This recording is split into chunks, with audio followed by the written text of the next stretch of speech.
it's the same time as mine. That would be pretty epic. You can do it now. This has been the biggest fail of me streaming and doing things live, and I want you to realize that. I'm gonna let you host this for a second. This is the Stokes show right now. Give us your give me. How about this? Tell me. Will you watch my stream today? You saw the domains we found. If you I were did. if you were to hack on the military right now, and I gave you that data that I pulled, what would you do? I'm gonna give you that for now while I figure this out. What I would do is that if I had that huge collection, there are rumors. There are nothing divinely approved, but there are rumors that there's about 4.5 million subdomains on the star.mil, right? That we know that. And I would just watching your stream, right? And you can see all these subdomains go by, and there are certain things that you stick out. I guess that has to do with experience or something else, but there would be some, like, if it says licensing, if it says SQL, if it says OWA, I know there's going to be some different kind of stuff in there. If this says database or IIS or SRV01 or something, I don't know. That's the thing. You need to look at those things that just stand out, or because people like to name things the way they can remember them. Right. So you will name it like srv01.db.jira.something something, or whatever they like to figure it out. So I would start there, and then I would, what would I do next? I would most likely do a content discovery run from it, really fast flyover first to see if I get something that answers. Like if there's some kind of fingerprinting, I would run WhatWeb on it, and I would try to figure out what's running on there. And from that on, I will just dig deeper into my hacking. Hopefully, you will find something that you can actually log into, or you can at least get some information about the website. I'm not a huge recon guy, or actually, I'm not a recon guy at all. so you're very open about that. You're very, very open about the recon thing. And we'll talk about that in a little bit while I try to figure this out. Mm-hmm. But you're very open about the fact that you're not someone who likes to do recon. No. Tell me why? I want to, why don't you like doing recon? This is coming from someone who obviously loves to do recon, right? I've been very open about the fact that I love doing recon, but why? What is your beef with recon, my friend? Tell me that. It's not a beef. It just feels like everyone is so focused on having those dev instances or those weird kind of stuff that company, like legacy things that company forget about. And I want to provide value. I want to provide real value. Even if I had, like, let's say if I'm hacking on one of those really weird, like a vintage website that they forgot about, right, and I found some information disclosure in there, and that data is old data, that's going to be like an informative. But if I found some data that's juicy and fresh inside a newly published application, that's going to be sometimes even critical for the company. So for me, it's all about delivering the most valuable value as possible to the company to understand what they're looking for. Yeah, but I mean, I guess I get the both sides of it. Like, to be honest, like, I haven't talked much about this myself, but the biggest thing for me is, like, I miss the days when I don't do recon. Like, there was a conversation on Twitter earlier that, like, what do you do when you're not finding... And now kiss. Sorry, someone sent a message in. It's Ash. It says now kiss. There was a conversation on Twitter that was like, what do you do when it's a single app, right? Like, you always do recon. And I said, no, I don't always enjoy doing recon. There are days when I just go on an application. Just the other day, me and Brett did this. We did this target, huge target. And there was a lot of assets on this target. We ran recon, and we keep doing our usual thing, right? Finding assets. Yeah. And we didn't find a whole lot. And I just said, dude, fuck this. Let's go to this main core app that's listed in scope specifically and look and see what we find. And there it was. We found 6 bugs right off the bat within an hour.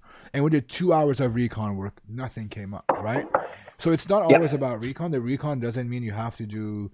I think everyone thinks this, like, recon thing is such a, find subdomains and list subdomains and do that kind of stuff. That's not always recon. Recon could just be literally going to that app and understanding what the app is supposed to do, what stuff it's not supposed to do. That could be your recon. And I think everyone does that, but they just don't realize they're doing recon, right? You do No, recon. you're You right. find Dude, vulnerabilities, right? And that's I do a lot of recon, but I don't do it in the state of, I'm not actively doing it just to find those weird, obscure application subdomains that are like really down the far away from the main app. Of course, I look inside JavaScripts. Of course, I look for other kind of stuff, and but I primarily don't run that many Nmap scans any longer. I used to do that before, or it depends on what kind of engagement. We're talking bounties here. I don't want to waste my time on doing things that a lot of people probably do a lot of times. So I rather, there's a specific niche in it, and I have mad respect for the guys that do, and they find something and they pop it and they report it, an instance that devs just spun up like 10 minutes before. right. That's some. You mean the Shubs approach? Yeah. and that's not really my kind of thing, and it's primarily due to two reasons. One, I fucking suck at it. That's the reason. I'm not patient enough. I don't have automation built up. I don't have continuous monitoring. I love Burp, so I start Burp, and now lately I've been playing around with Aaron's new tool called Recon++, which is running in the background and capturing all my DNS requests outgoing. No matter what I do, it's capturing whatever communication I do. So it finds subdomains for me. It finds API requests for me and all that. It does it actively while I'm just browsing the websites. Then I spend time going through that, creating my custom word list for that good old API fuzzing, or finding those XML endpoints I can try to see at least if I can get an XXE in there. What grew your love for XXE? You have such a big passion for XXE. Yeah. I don't know. It's the whole, I love blind stuff, right? It's infrastructure, especially if it's even timed. It's an alluring thing. It's like going fishing, right? If you go fishing, you can see the fish and you can just, woo, there it goes. And here it goes. You got to fish directly. I would define that as putting payloads everywhere, but you kind of need to do the same thing with the fuzzing, and then suddenly you're like, oh, you got a little bit of a nibble, and you can see that in your logs, and you start in research. It's like, oh wow, what's going on here? You need to tweak it a bit, and I don't know. For me, it's like I don't know if you've seen this guy called, I think his name is Chris on YouTube, where he solves puzzles. I love the puzzling piece, the part where to it. It's infrastructure. It's understanding. Everything's blind. You need to figure things out by sending requests and getting them back. I just love it. It's puzzle. Yeah, I think that's absolutely right. Like hacking, when it comes down to just hacking an application, you're definitely solving a puzzle. You're gonna find things that don't make sense single by itself. Like all these things don't make sense alone on their own. But if you put them all together, you chain a bug, or you put all these pieces together, then it becomes, it makes sense. It becomes a vulnerability for you, right? And I think that's where it becomes a puzzle. Yes. And I think it's just amazing. And the same thing goes with any kind of those bugs that I found. And then again, I'm not that deeply skilled. I know certain things, and I know those good. So yeah, and I agree. I'd rather do that. The puzzle thing is definitely something that people need to keep in mind when it comes down to hacking. It's a little bit of puzzling and a little bit of other things, but the puzzle thing is definitely true. Let's get into the interview. The last time I brought you on, it wasn't an official Stoke and NahamSec thing. It was you got on, and then I think Cyber Mentor got on, Zishano got on. It turned into a party. We got a bunch of people coming in. That was amazing. But I want to talk to you. I want to interview Stoke on a personal level, like I've done with all my other guests, and I think you and I have never done this. Before we get started, and I think you and I have talked about this, this is one of my favorite ever stories in hacking, and a connection between two people, and I think you know where I'm going with this connection story. Could it be me stealing your room? Yes, don't get there. If you know this story, don't spoil it. How did you get involved in bug bounties? And this, you remember when you told me this story? We were in San Francisco, and I was mind blown by it. And I think we talked about it in one of our other episodes. Give me the story. How did you get started in bug bounties? I want the start to finish. We see if I can retell it. It seems like it differs a little bit from each every time I tell it, but we'll see if we figure it out. So the one reason that I primarily even got into bug bounties was because I was having a conversation with. So long story. I went to I socially engineered myself into H1 702 2017. I was in Vegas, and I got away to be there as a photographer and as a person that we just hang around. Right. So I was there and I socialized, and met Franz like once before because I did a talk and presentation on wireless hacking, and I had him on because he did some AppSec stuff and to add coolness. Because I didn't think the things that I would do was cool enough, but it's cool. So I got Franz in there, so I got him on, and then later on, in 2017, I'm there, and we're starting to talk about, we should do some cool things together, and we started chatting. Later on that spring, he said, "Okay, so I'm gonna go. I'm gonna go to NullCon to do some things in India. I can't remember the reason why, but there were a bunch of other HackerOne people going there as well, and you were one of them." And primarily one of the reasons, and I'm like, "Oh, that would be cool. I really, really want to go." And Franz said, "Okay, I will see if it's possible if I can get you to tag along." And so, and he had some Bitcoin money. That was during the Bitcoin peak, so he had he had some money to spend. So he bought me a ticket, but I had no place to stay. So I'm like randomly just, okay, let's give it a wing. I'll just go to tag along and see what happens. And I ended up getting your room because you were not allowed to leave the country, or I didn't. For some reason, I had some problem with my visa to India, and I was very, very disappointed that I didn't make it. But there was I think it was faith. Yeah. Because that was the beginning of everything for me. Because I got my own room, and I got involved with hanging out with Jobert and Ted and Franz, and I haven't even seen Burp at that. And they were sitting on their laptops in Jobert's room with their computers and hacking. I'm like, what are you guys doing? I'm just editing photos, right? Because I'm there to take some photos because of the fun. Yeah, I'm going to show you something, and Gilbert showed me some stuff, and I'm like, the fuck is this? This is amazing. You can do this. You're allowed to do this. Hooked. Yeah. That second, I decided like, I want to do this. I want this bug bounties, because I thought everybody was like bug hunters were these long-haired guys in uniforms that were chasing down people and throwing them into this bail bond kind of thing. And then I realized that you can actually hack on. People would actually pay you to find vulnerabilities in the. Yeah, and I'm like, wow, this is the most amazing thing in the world.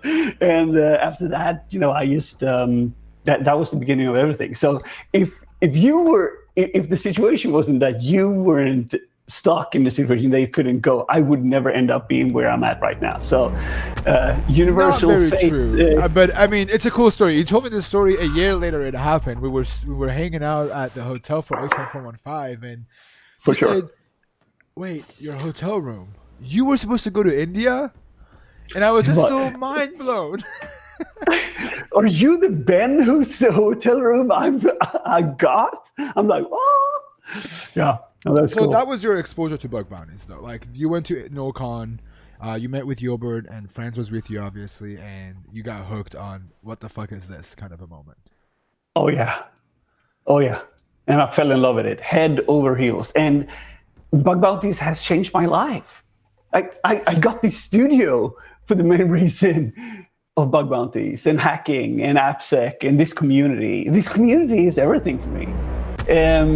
I went to the first live hacking event, H1 3120, that I was invited to back in Amsterdam, and I was just sitting there, and then I've been seriously studying everything that I could, every way woke hour I was spent in understanding OWASP top 10 and watching HackerOne1.com over and over and over again. Like I say that in my How to Get Started in Bug Bounties video. I was mowing the lawn and trying to use a voice synthesizer that read code to me so I can like do two things at the same time. And that just blew my mind. And so when I arrived at that event and I'm sitting in the bar and I'm having a beer and Naf is there and a lot of other totally amazing guys like Almrut from Detectify and all these cool guys. And I'm like, I can start a conversation and they're ending it, or they can start a conversation and I can end that sentence because we're talking the same language. And I had no one in my circle of friends that I could do that with. There was no way for me to finding anyone that I had the possibility to communicate with. Now I have a whole community of people around the world that are talking the same language. We are talking Bounties, we're talking AppSec, and I'm head over heels in love with that. Let's talk about on the topic of getting started. So this is one of the questions I ask almost all the guests is that, what are 3 things you wish you knew that is very valuable to you now, 2 years later being in Bug Bounties? What are 3 things you wish you knew you could go back in time and tell yourself that would make a huge improvement in your bug bounty career? Have you ever used burp repeater and you realize there's these 2 icons that forward and backward? Mm-hmm. I didn't know that existed. You can pet them down. You got the whole list of all the requests. I got a new request. I got 400 fucking requests in my burp. Right. That was amazing. I love that. And 2, I would say something that really changed my life was to have a proxy switcher or something that I could actually switch between, not having, one browser totally locked into to using the same thing all over. Okay. Also being able to, set up your own server and understand how important it is to have your a server in general. Yeah, in general, just have some kind of droplet or some kind of server that where you host all your things, so you can have an easy access to that wherever you're on the go. I think that's a super important skill to understand how to set that up, and it can be done in seconds using DigitalOcean or whatever, and just securing that with a nice little bit of SSH certificate login. You're golden for a very, very long time. Yeah. And if you do want a $100 free DigitalOcean, scroll down. There's $100 waiting for you. You should check it out. It's an easy win. Give that a go. Do you have any certs? If I have any certs? Do you have any?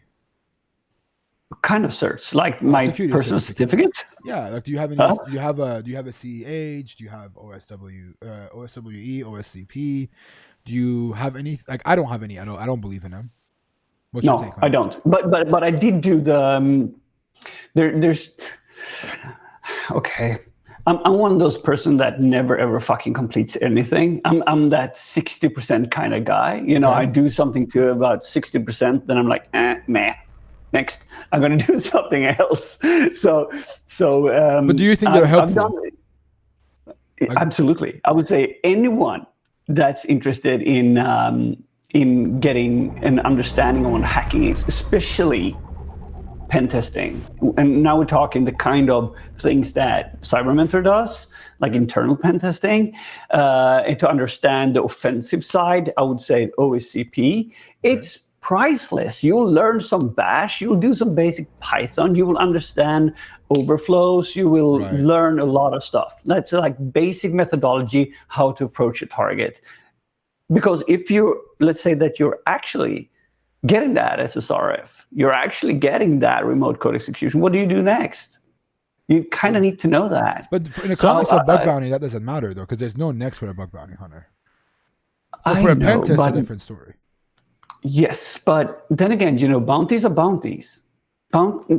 It's like, okay, in my humble opinion, this is how it works. So we got vulnerability assessment. then we got or code review, and then we got a vulnerability assessment, then we got pen testing, then we got some more pen testing, and maybe some red teaming. And then eventually on the top there, you spark a little bit of bounties on, right? So you've done all the work, bounties on top. So most of the things that you would do on a pen test are already found or done. That's hygiene, right? You should be doing that stuff. So for me, bounties is like, imagine for a second that the rule set was one of those coloring books that you open up and you have 4 pens and you can color in the things that you play around with. You never leave the lines. This is what you do. Bounties is, for me, the opposite. You need to think what's outside the lines. How should I do this in another way? Because you are doing research. It's fringe.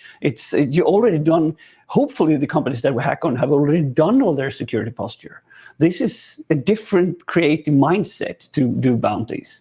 So knowing how the structure works, what people work towards to fix, and how to lock things down during a security audit or a pen test is kind of crucial to understand how to do the extra juicy stuff on the outside. I agree. Yeah, I definitely agree. But I mean, in the context of bug bounties, I don't think like OSCP is a good way to understand the offensive mentality, to understand why things are important and how to do them. But in the context of bug bounties, I think certs do help a little bit, but there are so many people that are out there that have done it without a cert that I don't see a reason why you need one. There's a lot of. I didn't even finalize the OCP. I done the labs. Yeah. I just didn't schedule the labs time, the certificate time. Yeah, it just learn a lot. I mean, you don't even have to do OSCP. Like Hack the Box is a lot of cool stuff. Yeah, for sure. There are so many other places that you can learn that I don't think it's no longer needed to have a cert.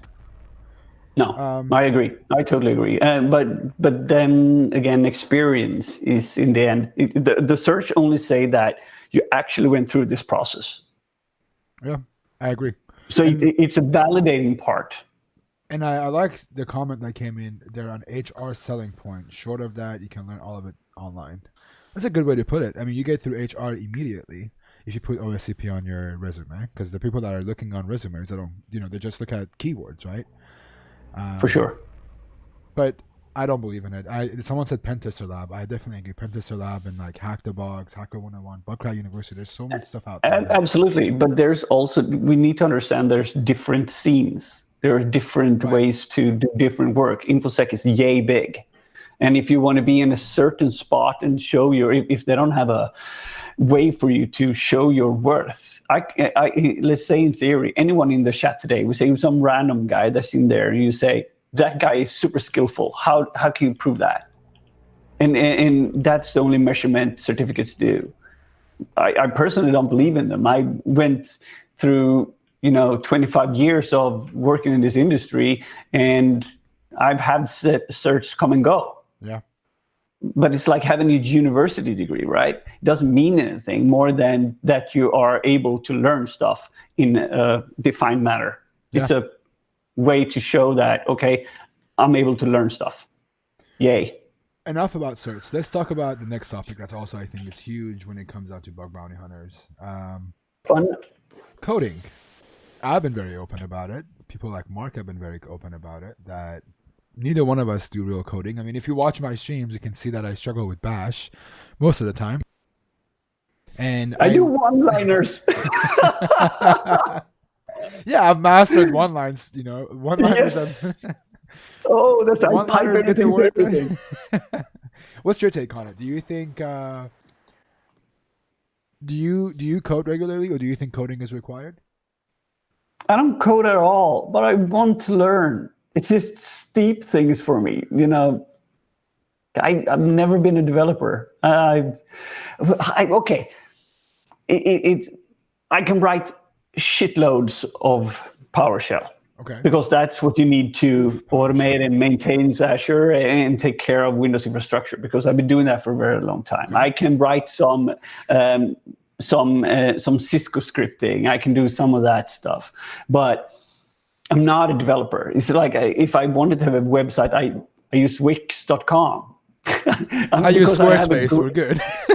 yeah, I have a graphical sense of what I wanted to look at. I don't want to write that in code. Right. And as a creative, I love form. I love purpose. And I'm just not a developer. I'm probably never going to be one.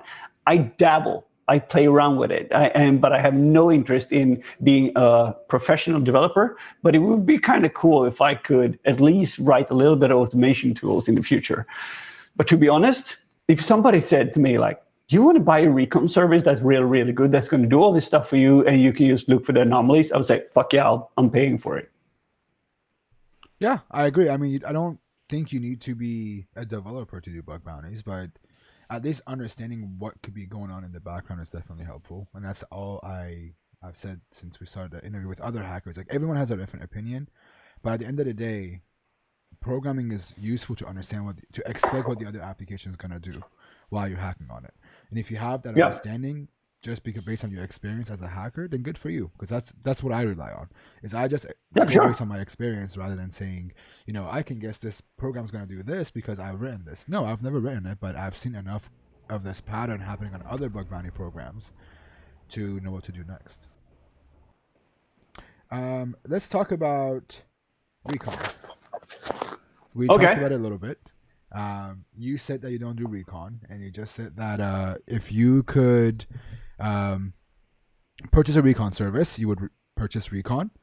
But in the earlier stages when we started the interview, when I was trying to fix my cameras, I brought up the fact that recon doesn't have to always be subdomain. It doesn't have to be looking for subdomains and doing screenshots and that sort of stuff. And it means doing JavaScript and that sort of stuff, right? What is recon to you, dude? Like, not even like if you do this, but the concept of recon, what does that mean to you as a hacker when you are hacking? Oh, I say anyone that's want to know what recon is should just Google Ben and then HackerOne and find that image that you have. You have a like an image that's black with pink on it. Oh, okay. But no, what do you do when you do hacking? Like, what is that recon process to you? Like, when you get a new application that's given to you, you're hacking on an application. You do some stuff to look for vulnerabilities. That's still a recon phase. But what is that? What is that like for you? For me, it's putting on great music that I like, removing any kind of disturbance in the nearby. Removing disturbance. No pun intended. And then I just having a fresh burp. I turn all that active things on, but I have some tweaks. I have some certain things that I like to look for. That's going to be medium, maybe active, a bit of the scanner, and then I'll walk the site. I'll do everything. I'll whatever thing I can click on, and whatever window I can write something or thing I can write something in, I'm going to do that. And I usually just going to map out the whole part. Then after that, I'm going to go into Analyzer and check whatever kind of JavaScripts it found. And I'm going to look through those if I can find any endpoints, and then hopefully create some kind of word list with all parameters or APIs and such. And then I'll just start fuzzing. Okay. So the reason why I asked this question is I always try to lean into the live hacking events, because once the live hacking event starts, a week before it, we give you the scope, right? So one week before the event starts, you know what the scope is. For you guys are on a team, so you have a little bit of a different approach because you guys are on a team where everyone has a different thing that they do. So how does that work with a team when you guys are given this target? You guys do the scope call with everybody else.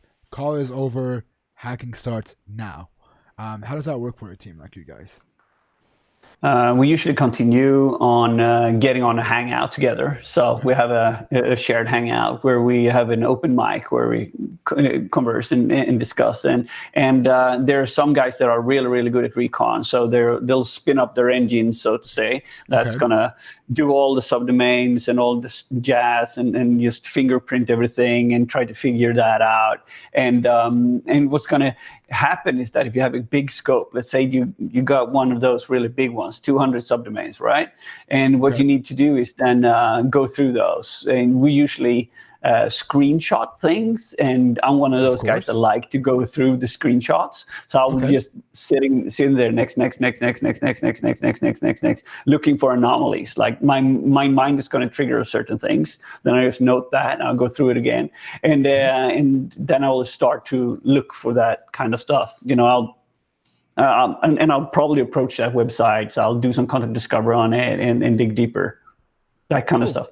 So it seems like everyone does something on their own, and then you guys go through the same task individually to make sure no one's missing anything. Yes, sir. Cool. And you feel free so to it's tell a me. little bit in the beginning during the recon phase. It's because this is the thing. All hackers have their own secret sauce how to find stuff, and we don't care how you found the data, and we don't care what data you're bringing. But once you have the data, we're sharing that data together, and then we're just taking different steps and looking at the stuff. We have our own infrastructure where if we find bugs, we'll note it in there.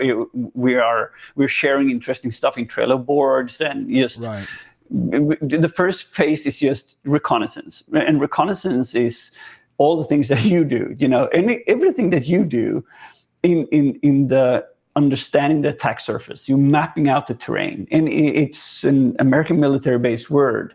You need to understand lay of the land. What are we up against? Is it 10 subdomains or is it 10,000? Is most of them a specific kind of hosted website that like a template that everybody looks the same, or is it something else? Kind of infrastructure are they mostly using? Is it 90% IIS servers or is it Nginx? So we need to know what we're going to curate our later part of the processing to. And some people have, like OXACB, for instance, his free card is to go cosmic. Like he needs to just nerd in to certain areas of the app and spend hours and hours and hours and hours on that, because we know in the end something weird is just going to come out. And he needs to have that space to do that. In the meantime, some other guy might just do IDORs or double checking things, or once again, like Tom is going through all these repositories to find anomalies. So yeah. So how does so I assume that collaboration played a very big part in creating Disturbance. You guys want to collaborate. Yeah. How does that work? Do you guys only collaborate for the live hacking events? Are you guys hacking outside of the live hacking events together? How does that work? I'll say yes. So you guys do hack outside of the live hacking events? We do. Cool. I want to know, like, I'm curious about the collaboration part. The reason why I bring that up is you guys have a unique way of doing collaboration. Right, it's a team. You guys have formalized a team, and that's what I want to know. Like, do you guys do the same process where you pick a target to hack with each other? Like, is it the same similar process? No, not really. Okay. So it all depends. If you got 9 people and 9 people are supposed to focus on the same thing, you need to have time set for it. So we primarily focus on doing things together. At live hacking events. So Disturbance is primarily a live hacking team. That's cool. I know that, Tom and everybody on the team, Andre, you, Ryanator, I know everyone seems to be very close. And I wanted to just know, like, do you guys trying to hack with each other, or is it a more live hacking event? Because either way, it's great because you guys are doing collaboration entirely. Like it's a unique way of doing collaboration, regardless of how you guys do it. And that's kind of it's long term. Absolutely. Do you guys collaborate with other teams? If there were other teams, would you guys be open to collaborate with them? Or is this It depends. It depends. Okay. On a live hacking event, if it's a live hacking event, Disturbance members hack with Disturbance. That's cool. So you guys are very, you guys have a set of rules that you have already defined. We have a manifesto. It's a 5-page manifesto that everyone that's taking part of it has accepted, and we are always open for discussions on that. But we've got a strong leadership on how we run this ship, and it's very important because no question should be unanswered before the event starts. Yep, that's very cool. Will you guys ever open source a manifesto, or is that a Disturbance secret? It's the secret sauce. That's the Disturbance secret sauce. That's what it is. Nah, for sure. They might just be a DEF CON talk on that. Who knows? Oh. But for now, what we're doing is we are still, we're early days, right? We're trying to figure things out. In the end of 2020, we're going to have a massive amount of statistics and data to go back on and be able to understand what we did good and what we did wrong, because it's a continuously growing process. And everybody's free to leave Disturbance whenever they feel like. It's not. You don't have to be a part of it. It should always be more profitable to be a part of your team, right? But it's like a band. If you're a band playing together, you're playing together, you're gonna ad-lib to each other, right? You're playing the music, and you're like, oh damn, NahamSec's doing that swing again. Oh, I'm just gonna join that. And you'll join in. But if it's the first time you're playing with a guy and he's like, damn, you don't know what's going on, right? So it's all about finding that vibe together and growing together. Cool. Yeah, I wanted to. I think Jason Haddix a couple of times asked about the team stuff when I had people that were from Disturbance. But I'm more curious about the collaboration part. Outside of Disturbance, why do you think collaboration is so important? Like, why is it such a big deal for us to collaborate as hackers when it comes down to bug bounties? Okay, it's easy because one man cannot know it all. Right. Absolutely. One human, it doesn't have anything to do with gender. One human can't know it all, and you are what you bring to the table, right? So for me personally, it's like, okay, so if somebody specializes in one area and has a little bit of broader knowledge in somewhere else, would it make sense that 8 people would do the same thing? Probably not, but you need to find a team that you can work together with. And in any kind of business, right?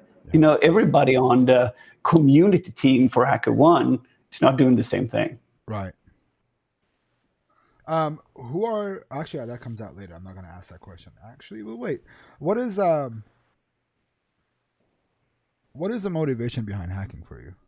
What motivates you to do it? It's I don't know. It sounds cheap, but it's money.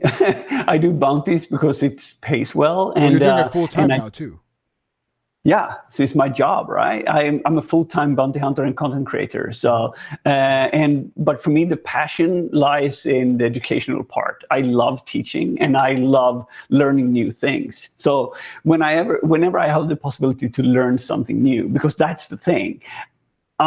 I'm addicted to learning new things. And if I learn something, I want to relay that. I want to give that to somebody else and see them level up as well. And for me, that's just what hacking is. Right.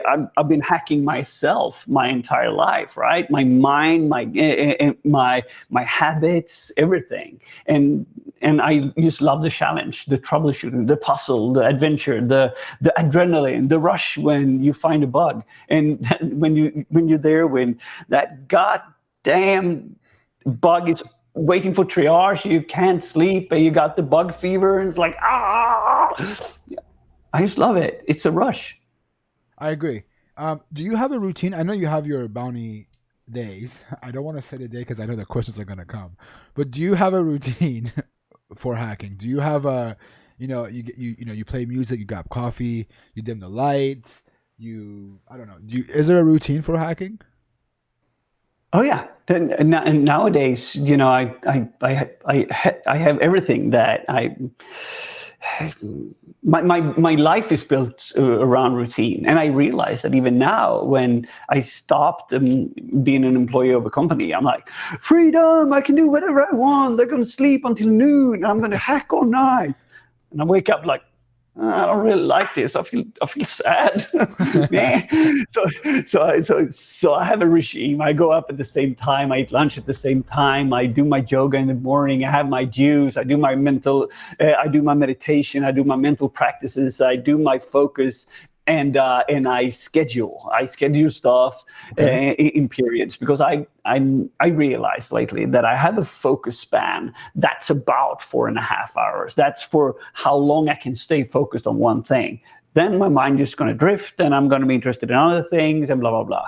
So for hacking, I need to be very, very focused during a certain time of the day, and that's usually between 11 o'clock and 3 o'clock in the afternoon. That's like a good time for me to get things done. So if I have a late breakfast and a snack somewhere around 1:30, I'm gonna do more things that I usually could do in 4 hours than normal people usually would do in more than a full day, because I'm just making it very, very effective during that period and fully focused on the things that I do. And you've been doing bug bounties for almost 2 years, right? Oh yeah. Okay. I'm getting close to that now. So 2 years have came up. In the past 2 years, have you dealt with any burnouts with bug bounties? Yeah, frequently. You know, I'm just riding a burnout now, kinda ish. I wouldn't say, just lately I've started hacking again, but since the H1213, I think, was the last live hacking event. Right. I didn't open up Burp for like a month or so, and then I took I took December off working my store, doing that, and that just gave me the hunger, right? Right. Yesterday I spun up or today, like I spun up a new fresh server, and I'm flushing all my logs, and I'm preparing my tools, and I'm getting ready, because I got about, let's say, 7 live hack events coming up this year or something, like 5 or 7, I don't know. But all those take a lot of time and effort for me to do. Absolutely. And I'm doing that 100% dedication. Like you said, scope call goes out 2 weeks before the event. That's 80 hours of full focus for me, because I do Monday to Friday, full on hacking, trying to learn as much as possible, reading documentation, understanding the scope, understanding the product, getting deep knowledge as possible. So I'm very, very much prepared on game day, because everybody knows in boxing, right? All the game happens in the gym. It's all down to preparation, to getting ready, to understand what you're up against, and mentally set yourself to it. This is what I'm going to do. This is what's going to happen, and I'm fucking ready to deliver. Well, and then you deliver. Yeah. The reason why I asked the burnout thing is I want people to understand why burnouts happen to everybody. And it's a part of it for us to know how to recognize a burnout and also how to deal with a burnout. I have a hard time realizing that I'm coming up to one, and I've been grinding way too hard, 5 p.m. to 11 p.m. every night for 30 days at sometimes, and not realizing that's not healthy for me. And I want people to understand everybody deals with burnouts. But the next thing I want to talk about, and this is kind of, this is where my stream takes a turn and it becomes real. And I always share my part of this story before I tell my guests to share theirs. I talk about imposter syndrome a lot. And it's gotten way worse since I've started doing videos and doing streams. And the stream's even worse because, I'm doing things live. I'm making mistakes that I would do in private, but I'm making those live with, an audience of 100 people watching, peers of mine, friends of mine, or people that want to learn from me. And I'm sitting here making the dumbest mistakes in some cases. I put videos on YouTube about X, Y, and Z, and I post and I go, what if I just sounded like a moron in that video and I said the wrong stuff, and the whole InfoSec Twitter is going to correct me on Twitter and YouTube, right? It's a big deal. It's a big part of it, and it's harder when you go from just being someone on Twitter to doing videos and streams and going and doing speaking and stuff like that. Do you deal with imposter syndrome? 400,000%. Of course I do. That's a part of who we are. That's it. I'm human. But I practice. That's the thing. This is the community where I belong. This is where I'm supposed to be. I don't know everything. I actually know just a little bit, but I'm very, very eager to learn. And I'm also very eager to listen to others. And I'm more against the whole concept that, even though I'm a very social and an open guy when it comes to communication, I'd rather listen and learn than preach. And then afterwards, if I know enough information, I'll preach a lot. So that's the whole thing. It's about understanding that we all belong, right? And there will be periods of self-doubt. Absolutely. But that's just our mind. And this is the takeaway. And this is the solution for this, is that stop comparing yourself to others. You do you. And okay, bear with me here. This is going to be a little bit religious and it's going to be a little bit spiritual maybe, but play around with it. Okay. It doesn't matter what kind of religion you have. But the thing is, you got one lifetime here. You got one. There's might be reincarnation, there might be heaven, might be hell, might be whatever. We don't know. Okay. But what we do know is that we have one time here, right now. And would it make sense for you to worry what all these other people would worry about, what you are doing, when you should focus on the things that you actually feel good about doing? Because you got one lifetime here, right? Why not make the best of it? And then just ignore all the other things that are going on. That doesn't mean that you're going to go around being a fucking asshole to everybody, because nobody likes assholes. Right. But if you contribute instead, say, okay, I'm going to do my best. At least I did my best. I don't have any specific expectation of what other people should do for you. And don't ask what they should do for you. Ask yourself, what can I do for them? What can you bring to the table? And most people love people that gracefully just give without wanting anything back. So why have an imposter syndrome? It's not needed. Most of the guys, if you're at a conference speaking, don't know anything about it anyway. Ed wants you to give a TED Talk, just so you know. I'll do a couple of those. Hey. I'm actually going to do a corporate paper about the mental health of bug bounty hunting, I think. Yeah, that'd be cool. That'd be very cool. I think it's important to highlight, like, no matter what you're doing, whether it's behind the screen or if you're doing hard labor, burnout's gonna happen. If you're grinding long hours. And it's just understanding that and calculating for it. I'm just going to show you this. Hang on a second. This is how I do it.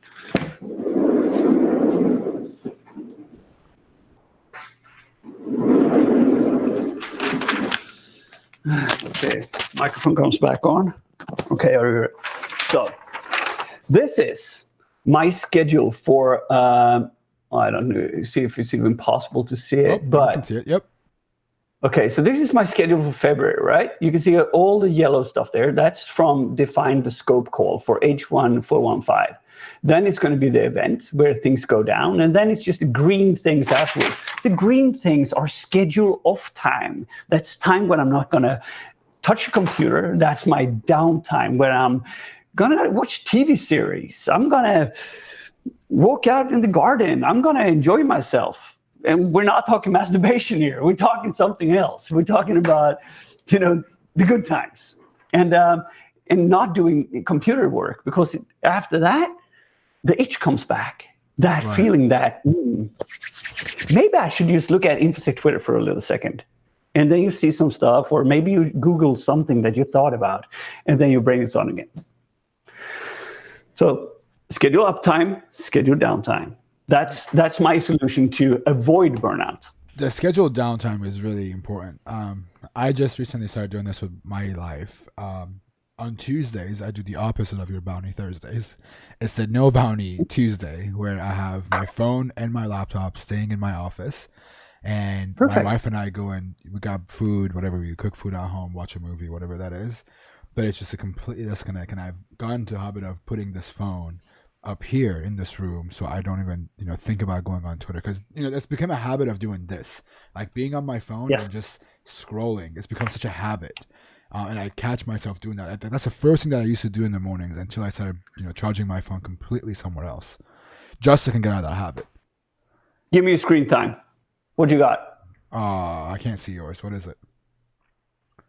I'm trying to get it to focus. Okay, so I want to see your screen time and see what Average you for the spend most week? time. Yeah, open it up. For the week, I want to know. Let me see. See all activity for a week. Mm-hmm. My Then you average a show- week. It's Sunday. That's why. Can I go to last week? There we go. My my last week average was 2 hours and 51 minutes. How much is yours? 3 hours and 48. And I've reduced it, dude. Like, let me tell you how much it has reduced. I can't go back.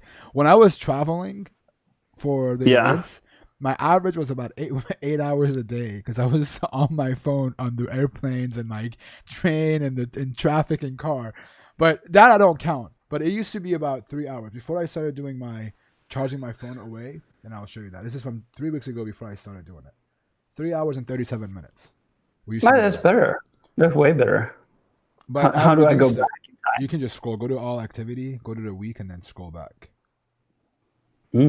And majority of my time, and I'm not proud of it, is Twitter and Instagram. The two things that I religiously use for my brand.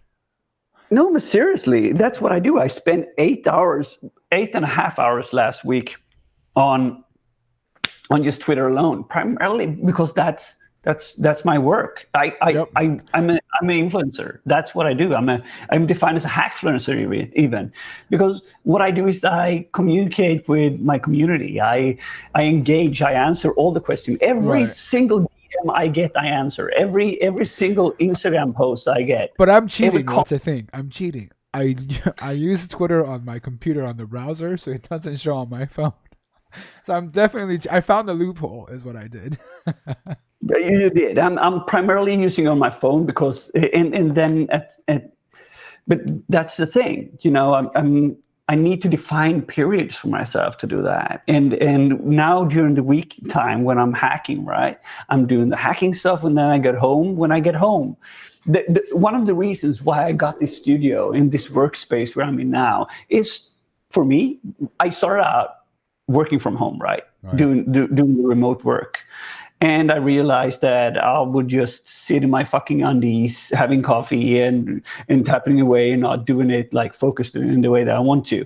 And sometimes I never even stopped. It just continued throughout the night. Sarah's coming home and I'm like, man, blah, blah, blah. Okay, I'll cook you dinner. And I'm all grouchy and not happy about that, right?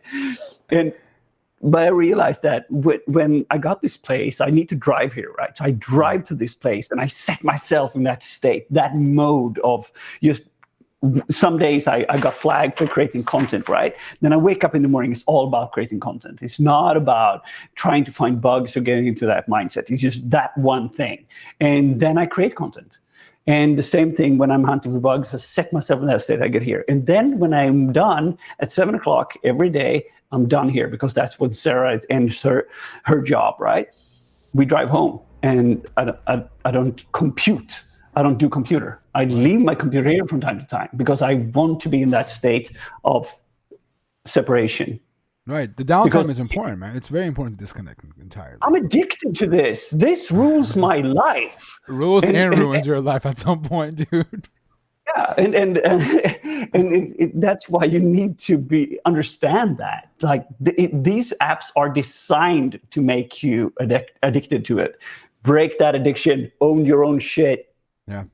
Put airplane mode on at 9 o'clock and go to bed. The do not disturb mode at 9 p.m. goes on, and I'm like, sorry, it goes on. I just need my time. And also, like, I deal with a lot of, I don't know if I'm getting arthritis or it's gonna happen eventually, but dude, the thumbs, dude, not the business anymore. I can't even use. I have one of these mouses for work.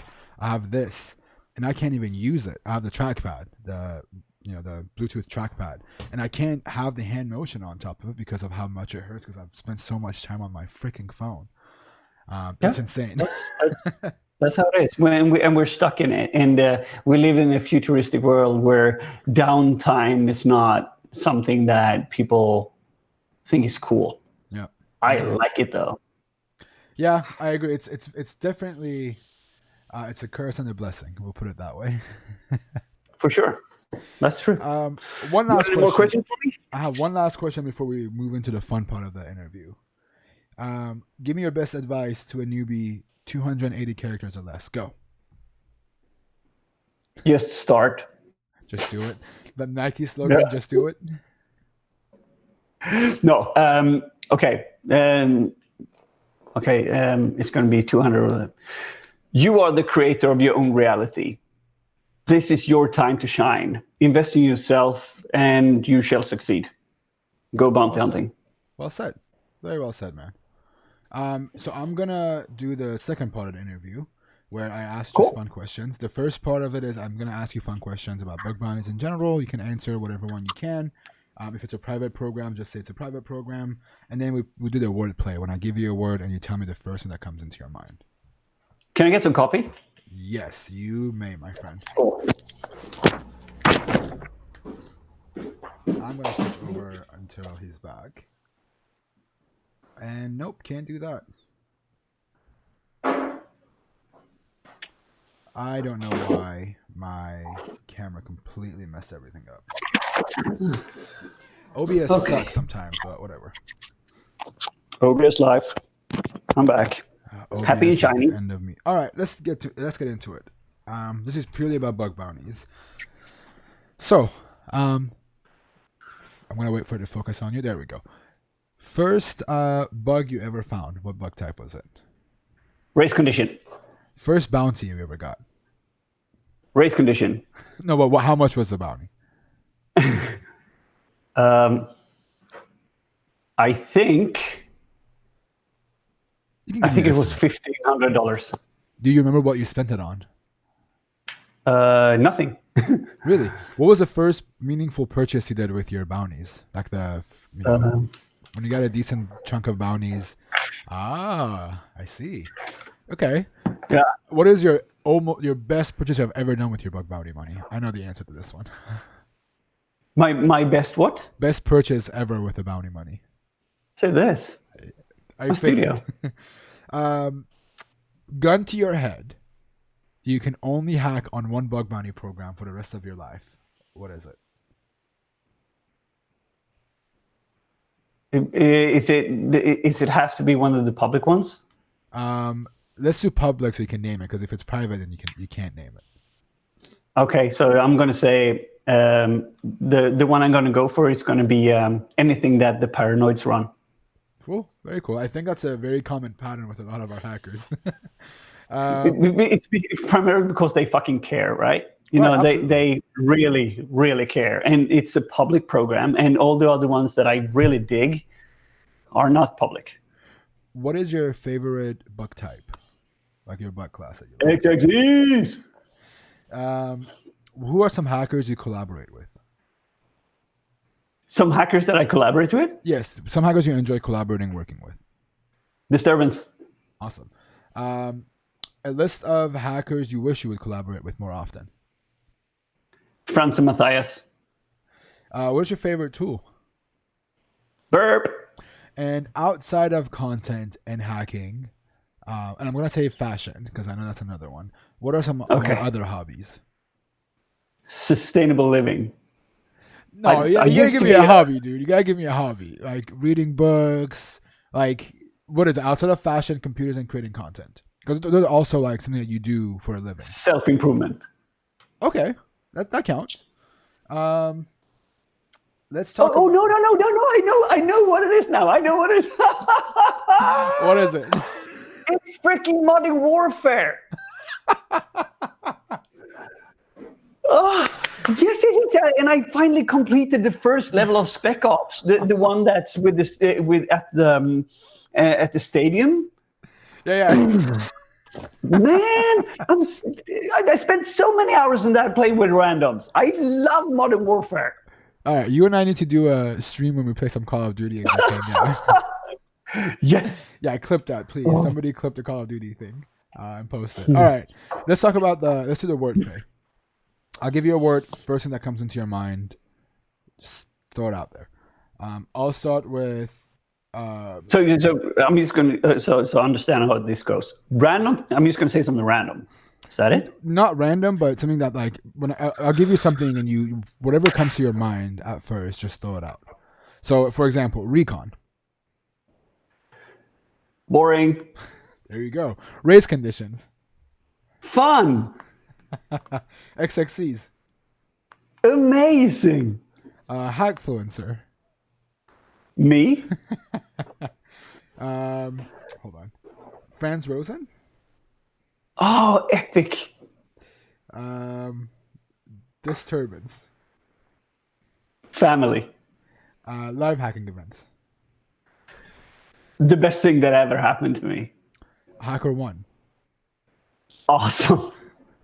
And TED. A talk and a really cool friend. And last but not least, Call of Duty. Should be played with console. All right, that's it, man. I appreciate you joining me. Again, if you guys don't know about Stoke, there is a link in the chat that's going to come up again in a sec. Go ahead and give him a follow. He drops really cool videos on YouTube. Make sure you check him out on youtube.com. I think if you just look up Stoke at this point, it comes up. But SecurityB just threw the guest thing on there. So if you haven't seen it, make sure you follow him. Here's all his links again. I'm going to throw it for my username to come up as well for people that are watching this on YouTube later. Let's do some questions. I have 10 minutes for questions. It's 1:08. We'll end questions at 1:20. Go. Let's see. So am I leaving now? No, I'm going to ask you questions from the... I just realized that people have questions for you. I didn't cover any of these. Oh. If a target added something like a new domain, endpoint, or feature, is there a way for you to know about it, like monitoring for new ads or changes? There are rumors there's a tool called Varnade. That does it. I have done this on my own. I built on top of JS parser, and I have a diff the two results from the last one. That's how I've done it in the past. Do you guys ever feel bounties are selling exploits cheaply? Plenty of business breaking bugs being paid a couple $1,000s. What's your take on it? I didn't get that. Say it again. Do you guys ever feel like bounties are like selling exploits cheaply? Plenty of business breaking bugs are being paid a couple $1,000s. It kind of depends. You know, if people were to stop sending in missing HTTPS flags and bad stuff, maybe we should get paid for the good jazz. I have no problem getting paid $10K for an XXC.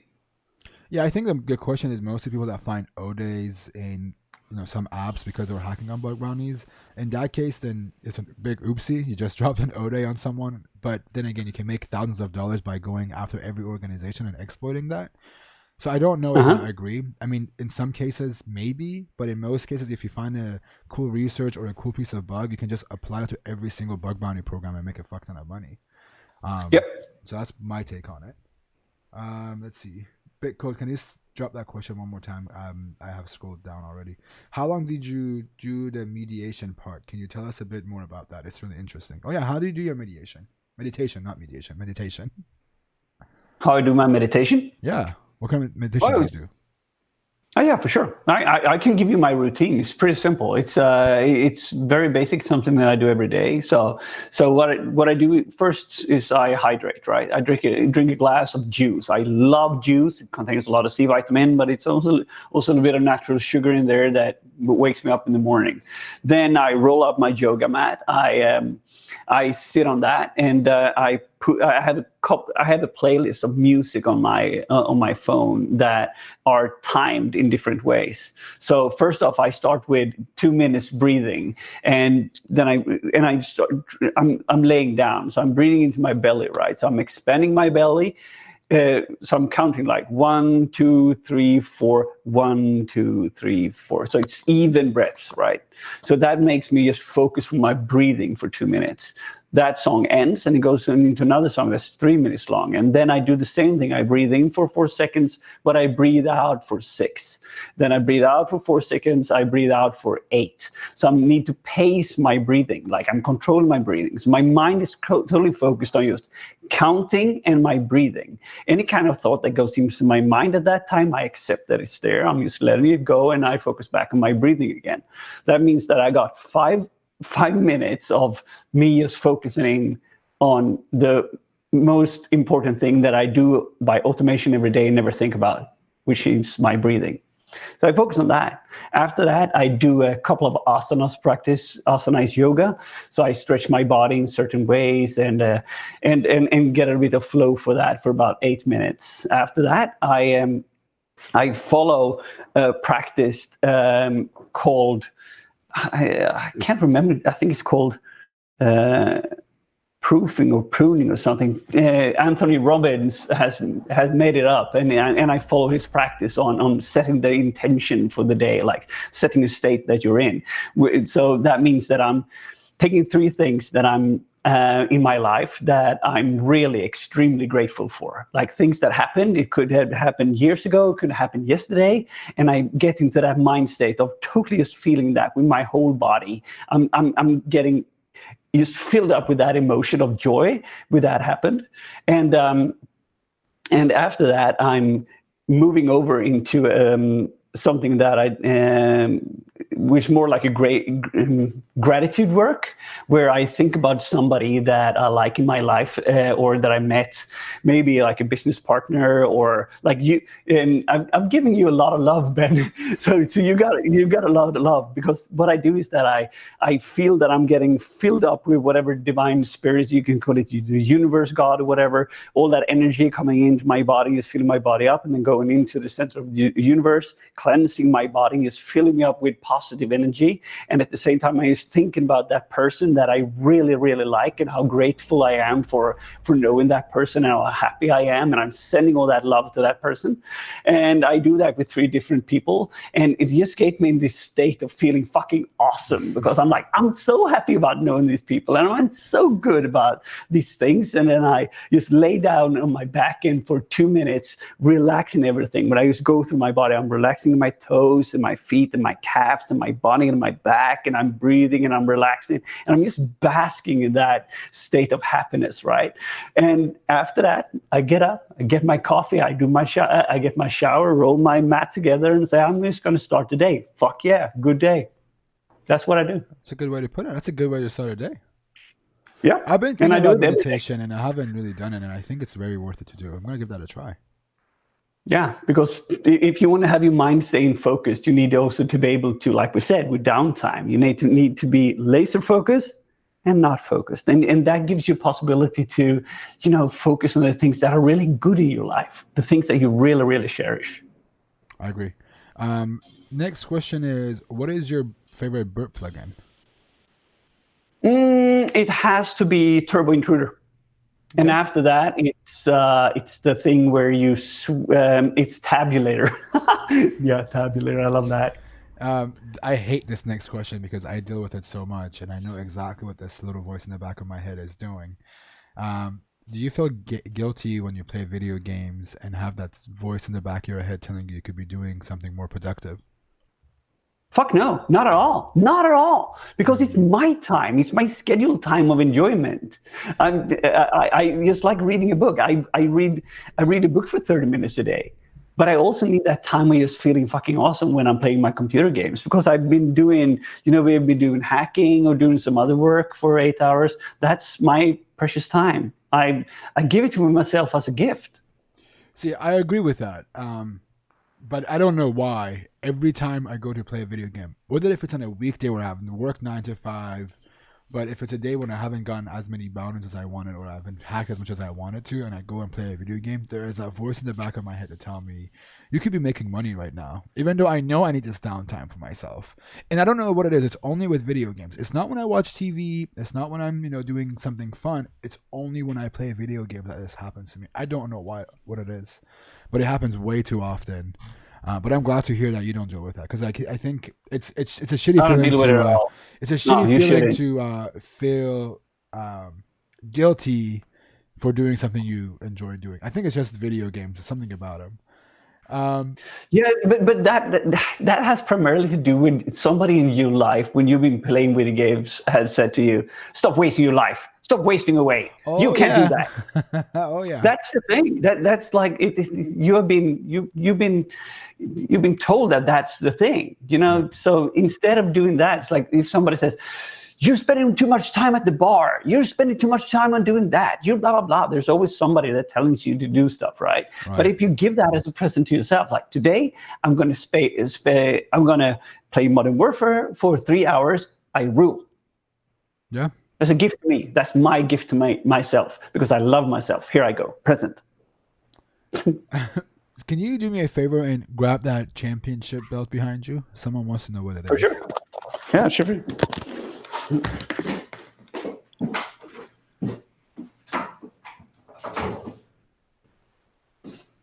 What is that? Oh, he doesn't have his mics. Okay, tell us what that is. Oh. You want to know what this is? But first, you got to suffer the fucking death of the laser gun. Show us what that belt is. Oh, that's a paranoid gun. I didn't know about that. Check it out. This is the H1212 last year, 2018. Oh, New no. York City. Yeah. New York City. You guys became the most valuable team at the event for something crazy. With Illiwackers. And what is that gun that you were showing? This is the Paranoids limited edition party at the mansion gun that I got at DEF CON this year. Oh yeah, that's a after party we went to. I remember that now. That's awesome. I didn't know they were having those out. That's cool. Let's go down to questions. Why be disappointed in doing something you enjoy? Change your mindset. Oh, that's what we're talking about. It makes sense. How do you approach learning something that you have never done before? Great question. With passion. But what is your learning process like, though? Where do you go to learn something? I can't read, and I'm not saying that as like I'm illiterate, but I can't do books. That just pisses the shit out of me. So I'll find any kind of way of doing it by having the eye-hand coordination kind of thing. I love watching videos, and that's primarily why I create videos. Okay. That's for the people that can't read books. Because I usually can't set the time for me to be very focused on one thing because my mind doesn't work that way. If I'm studying towards something, I'm like, fucking A, I can't do the studying thing. That's not working for me. But if I passively listen to something and I'm having that in my head, I'm listening to it. That's why I have YouTube Premium, right? So I can have that. I can turn the screen off and still have it running. And then I can do that passively while doing other tasks. I'm mowing the lawn or cleaning my house, or like maybe I'm here and I'm sorting things out. Always have some kind of new information going through my head. I try to learn something new every day. Okay. On that topic, where do you think for someone who's brand new to bug bounties and web app hacking, where do you think they should start? Start by getting yourself some kind of proxy, any kind of proxy that you like. It doesn't matter if you're having Burp Suite or SAP or Fiddler or whatever. And just since I didn't have any kind of background with that, I just thought that was the way for me to look at the matrix. And then I had all these logging tools like Flow and Logger++ and everything. So all the traffic that just went through. So I started to understand the difference between a put and a get and a delete and all this. Maybe it's a 200 or 400 or 500 or something. If you modify something, what's going to happen? And then it's parameters and you got body and headers and all that stuff. But just passively looking at it, let's go through. Surf your normal website, have it up and running, have it passively, no active shit going on, and just see the flow. I spent weeks and weeks and weeks just doing that, just to see and understand what goes on. Because that gives you that sense of seeing resemblance, right? Oh, this site does this, interesting. So it's calling for a JavaScript thing. Maybe JavaScript is the thing I need to learn. Blah blah blah. Okay, I agree. I think understanding the basics is a very important thing. And then going into learning bug types. I think that's a huge thing to understand. Ed Live Overflow asks, I saw your monitor display. How do you like it? Would you recommend it? Will I get more bounties with it? Troll. Absolutely. No, yeah. Some have seen my screens. I'm on the really wide curved 34-inch screens. And I primarily use that because I'm an editor. So I edit a lot of movies. I need a big screen to edit on. And I realized lately that I prefer that to multi-monitor setups, because these are like two center sides monitors. I can just drag things out. I got a little app on my OS X called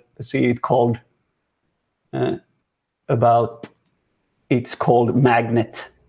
So I'll just boom, boom, boom, boom, put things where I want them. I have my computer here on the side, like an extra screen. So I got this wide one and that one, and I just like it. Just want to say hi to Eric. I just saw his name pop up. Hey, Eric. I hope that is actually you watching. How do you keep yourself focused? How I keep myself focused? Yeah.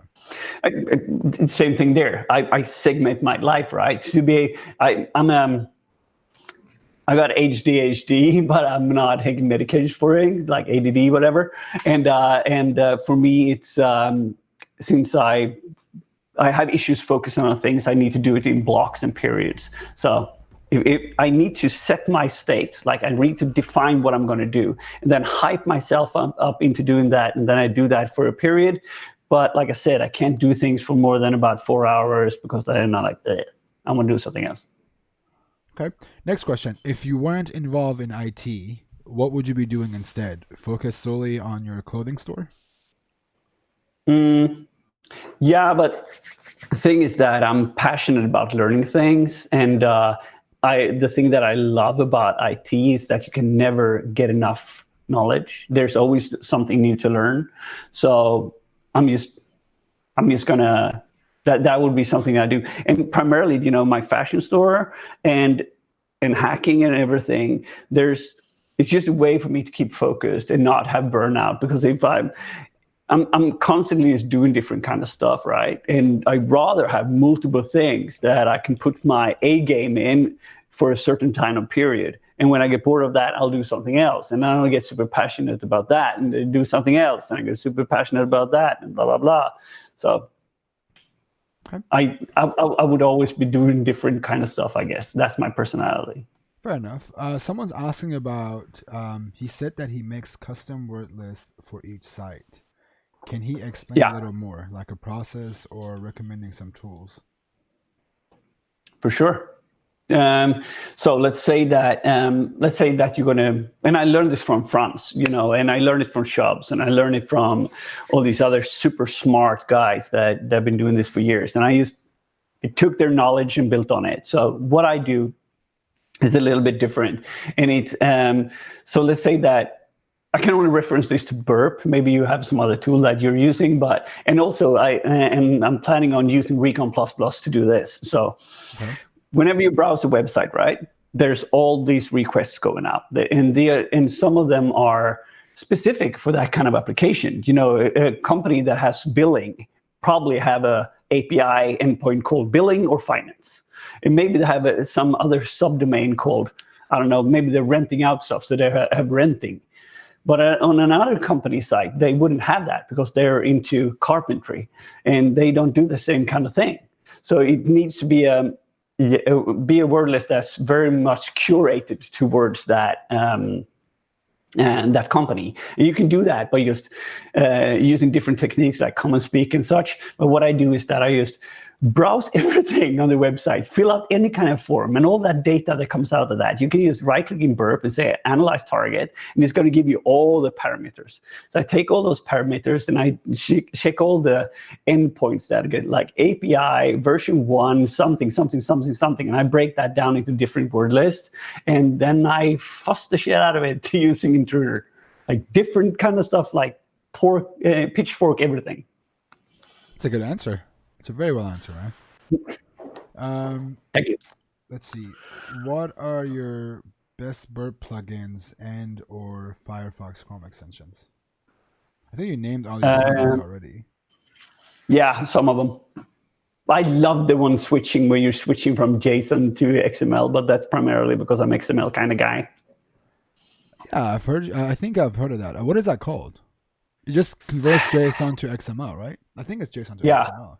Yeah, I think it's called that. You right click and you switch content, it says, and it transfers, and it takes whatever kind of JSON query, turns it into XML and versus. How long did it take you to find your first bug since the day you started bug bounty hunting? I would say 2 months maybe. Okay. That would be it. But I wasn't doing it fully heartedly. But then again, when I was sitting in that hotel room in Goa, and Jobert says, and he pulled out the whole list, and he said, "You can pick one bug class, but you can only pick one." And I'm like, "Man, I don't know anything about all this." And I'm starting looking through, and then down on the end outside there was top 10 is race conditions. I'm like, I'm gonna have race conditions. And Franz says, "Good choice." Nobody looks for race conditions. Franz Rosen voice. Yeah, I'm like, okay, I'm gonna do that. So I only did that for a long time, and then I became kind of good at it and made some money. Yeah, my first meaningful bug was 6 months. I think January, February, March, April, 4 months. I had a meaningful bug. I had small bounties, but nothing that I was very proud of. Yeah. Why is this chat repeating all the questions? How to differentiate yourself from other hackers? How do you differentiate yourself from other hackers? I try not to compare myself. That's a very important thing. And I try to approach every target as like I'm the first one there. I'm not worried about, okay, all these other hackers have looked at this website, because I haven't, and they don't have my skill set. They don't have my eyes. They don't have my view. So it's the first time there. It's going to be epic. And the way to differentiate is when everybody's tweeting about something about, this CV is critical. Everybody should do C-tricks, blah, blah, blah. I'm like, okay, I'm not going to do that. That seems like a no-go situation, because if it's a golden goose bug, you know it before the tweets go out. So that's where you make your money. But I would go on the other way. Whatever everybody else is doing, put your research in the other area. And try to maybe, take up some of those old ones, old research that's been done, but nobody's looking at it anymore. There really hasn't been any new research regarding XXE since 2014.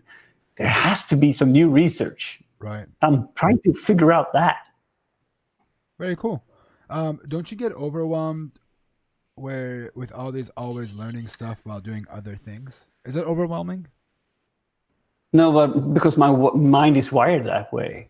It calms me down, because I get really, really bored easily at doing mundane work. But if I had a podcast or a storytelling or a book or like a self-improvement book in my ears, I can do that thing without really thinking about it. So for me, always learning is something that I enjoy. I always enjoy learning new things, and especially telling others about the things that I learned. I am very confused. Both live overflow and ed overflow are in here. I'm pretty sure I said ed overflow and not live overflow, just for you. But if I did, I hope. No, you did. You did. You said the ed live overflow. Oh, I said I may have said trolling ed live overflow because of the new tool that they made. Fully trolling. But I was like, wait, did I say live overflow again? Next question. Someone's asking me, how do we know that hacking isn't against the terms of services of Twitch? We've gone down that rabbit hole. Let's skip that today, please. I got banned for it once, and Twitch realized I wasn't breaking anything. I'm not actually hacking anything. I'm not showing you any vulnerabilities live. I'm doing something like hacking. But let's move on from that. You're like I said, you're a glorified file sorter. Well, that's what you do. You sort and organize stuff. You can spend 5 hours sorting a 4.5 million domain list in Excel, but you didn't do that. Question: in your bug bounty goals for 2020, you wanted to finish AWAE? Yes. Is that what you? That was that was primarily one of my goals, to do that, and I had it scheduled to be done during January, but I failed. It didn't match my schedule, and I had to work in my store for the whole part of December. So my time kind of ran out, and But I contacted the offensive security team and said, could you please, I fucked up. Could you put it on hold a bit so I have a chance to do it later on? And they are very, very professional and going to give me a chance to do that later on. Awesome. That's so I'm very grateful for that. Big shout out to TJ and the crew that are part of that community. They really care about hackers. My timing just sucked, and I really want to excel in it. So I needed the time to really focus. Very cool. I think that's all the questions I got in that time. And I think Ed made a comment saying that, did you actually know that he triaged one of your first reports? That may have actually been your very, very first report, actually. That's what he's saying. I know he did, and it's so fucking amazing. Oh, sorry for the French. But yeah, and I'm very, very happy for that. He's an amazing guy. Go ahead. Cool. That was it. Again, this is Stoke. I will copy and paste all his links. Here's everything about Stoke you need to know. Give him a follow. I appreciate him taking his late Sunday night to come hang out with me, even though I had a bunch of technical difficulties, and I can see like my lighting is all fucked up because my filters are gone. But you look great, and I'm happy that you were on here, man. I really appreciate you spending Sunday night with me. I know it's a little bit late your time. It's what, 11 o'clock your time? It is 22:33, so I need to get home and get to bed. Yeah, I appreciate you being here, man. Thanks again, and I'm sure I'll see you in a short few weeks. Pleasure is all mine. I'll see you in San Francisco. Cool, man. See you later. Bye. Bye. All right, that was Stoke. That was a fun interview. I'm going to try and fix my camera because it's still broken for some reason. I'm going to just actually take off my camera for now. I'll fix it later. Before I do get off, though, I do want to look at these scans that we finished. And I want to make sure the number we got was the same as last time. So it should be, if it's 39,000, then yeah, it's something weird's happening because we got less than what we did originally. But I'll share this with everybody. That was a fun interview, I agree. I'm so happy that Stoke got to make it here. And I don't know if you guys noticed, but I got a text from my wife sending me a screenshot. And that screenshot shows that we were the #1 viewed channel under science and technology. I can't show that to you guys right now. But I think it's still there. Let's go check it out really quickly. But she texted me saying that we were the first science and tech based on views. Let's check it out. Oh, we got beat by somebody else because of few viewers. But earlier, I have a screenshot I'm going to post later on. We were the first viewed channel on science and technology, which is super awesome to know.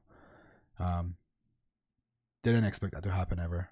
So that was really, really cool. I'm going to post this later on. But yeah, I think I'm going to get off.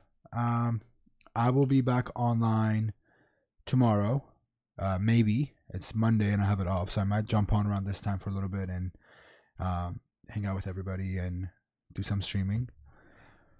But outside of that, I'm always on Discord. If anyone wants to come and join me on Discord, here's the link.